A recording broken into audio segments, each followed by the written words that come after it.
ನನ್ನ ಎಲ್ಲ ಸ್ನೇಹಿತರಿಗೂ ವಿದ್ಯಾ ಅಡುಗೆ ಚಾನಲ್ಗೆ ಸ್ವಾಗತ ಸುಸ್ವಾಗತ. ಇವತ್ತಿನ ರೆಸಿಪಿ ಏನಪ್ಪ ಅಂದರೆ ಪುದೀನ ಪಲಾವ್ ಯಾವ ರೀತಿ ಮಾಡೋದು ನೋಡೋಣ ಬನ್ನಿ. ಮೊದಲಿಗೆ ಮಸಾಲೆಯನ್ನು ರೆಡಿ ಮಾಡ್ಕೊಳ್ಳೋಣ. ಒಂದು ಮಿಕ್ಸಿ ಜಾರ್ಗೆ 5ರಿಂದ 6 ಎಸಳು ಬೆಳ್ಳುಳ್ಳಿ, 4ರಿಂದ 5 ಎಸಳು ಶುಂಠಿ, 5ರಿಂದ 6 ಹಸಿಮೆಣಸಿನಕಾಯಿ, 1 ಇಡಿ ಕೊತ್ತಂಬರಿ ಸೊಪ್ಪು, ಒಂದು 2 ಇಡಿಯಷ್ಟು ಪುದೀನ ಸೊಪ್ಪನ್ನು ಹಾಕ್ಕೊಂಡು ನೀಟಾಗಿ ನುಣ್ಣಗೆ ಗ್ರೈಂಡ್ ಮಾಡ್ಕೊಳ್ಳೋಣ.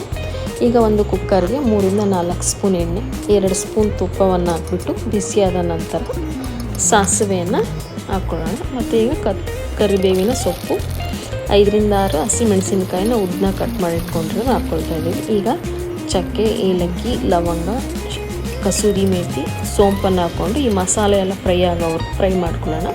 ಮತ್ತು ಈಗ ಒಂದು ಈರುಳ್ಳಿನ ಸಣ್ಣದಾಗಿ ಕಟ್ ಮಾಡಿ ಇಟ್ಕೊಂಡಿರೋದು ಹಾಕ್ಕೊಳ್ತಾ ಇದ್ದೀವಿ. ಇದಿಷ್ಟನ್ನು ಸಾಫ್ಟ್ ಆಗೋವರೆಗೂ ಫ್ರೈ ಮಾಡ್ಕೊಳ್ಳೋಣ. ಮತ್ತು ಈಗ ಒಂದು ಟೊಮೊಟೊನ ಕಟ್ ಮಾಡಿ ಹಾಕ್ಕೊಳ್ತಾ ಇದ್ದೀವಿ.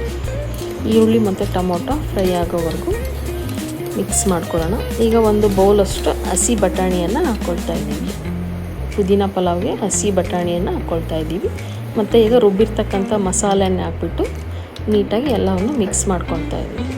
ಮಸಾಲೆ ಹಸಿ ಸ್ಮೆಲ್ ಹೋಗೋವರೆಗೂ ನೀಟಾಗಿ ಕುದಿಸ್ಕೊಳ್ಳೋಣ. ಈಗ ಇದಕ್ಕೆ 1/4 ಚಮಚ ಅರಿಶಿನ ಪುಡಿಯನ್ನು ಹಾಕ್ಕೊಳ್ಳೋಣ.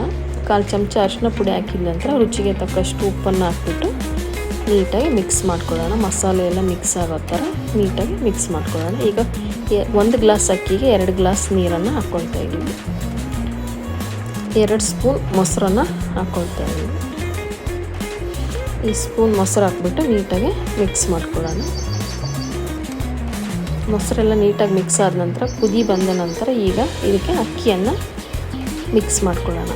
ತೊಳೆದಿಟ್ಟಿರ್ತಕ್ಕಂಥ ಅಕ್ಕಿಯನ್ನು ಇದಕ್ಕೆ 1 ಗ್ಲಾಸ್ ಅಕ್ಕಿಯನ್ನು ಹಾಕ್ಕೊಳ್ತಾ ಇದ್ದೀವಿ. ಈ ಮಸಾಲೆ ಜೊತೆ ಚೆನ್ನಾಗಿ ಕುದಿಬೇಕು. ಇನ್ನೇನು ಅರ್ಧ ಆಯ್ತಪ್ಪ ಅಂದಮೇಲೆ ಕುಕ್ಕರ್ ಲಿಡ್ ಕ್ಲೋಸ್ ಮಾಡಿ 1 ವಿಷಲ್ ಬರೋವರೆಗೂ ಕೂಗಿಸ್ಕೊಳ್ಳೋಣ. ನೋಡಿ, ಇಲ್ಲಿ ಮಸಾಲೆ ಜೊತೆ ಚೆನ್ನಾಗಿ ಕುದೀತಾ ಇದೆ ರೈಸು. ಈಗ ಕುಕ್ಕರ್ ಲಿಡ್ ಕ್ಲೋಸ್ ಮಾಡಿ 1 ವಿಷಲ್ ಬರೋವರೆಗೂ ಕೂಗಿಸ್ಕೊಳ್ಳೋಣ. ಈಗ 1 ವಿಷಲ್ ಬಂದಾಯಿತು. ಈಗ ಕುಕ್ಕರ್ ಓಪನ್ ಮಾಡಿದ್ವಿ, ನೋಡಿದ್ರಲ್ಲ ಪುದೀನ ಪಲಾವ್ ರೆಡಿ ಆಯಿತು. ಎಷ್ಟು ಉಡಿಯಾಗಿ ಬಂದಿದೆ. ಪುದೀನ ರೈಸ್ ಅಥವಾ ಪುದೀನ ಪಲಾವ್ ರೆಡಿ ಆಯಿತು. ಈ ರೆಸಿಪಿ ಇಷ್ಟ ಆಗಿದ್ದರೆ ಪ್ಲೀಸ್ ಒಂದು ಲೈಕ್ ಮಾಡಿ, ಶೇರ್ ಮಾಡಿ, ಕಮೆಂಟ್ ಮಾಡಿ. ಮತ್ತು ಹೊಸದಾಗಿ ನಮ್ಮ ಚಾನಲ್ನ ನೋಡ್ತಾ ಇದ್ದರೆ ಸಬ್ಸ್ಕ್ರೈಬ್ ಮಾಡ್ಕೊಂಡು ನೋಡಿ. Thank you.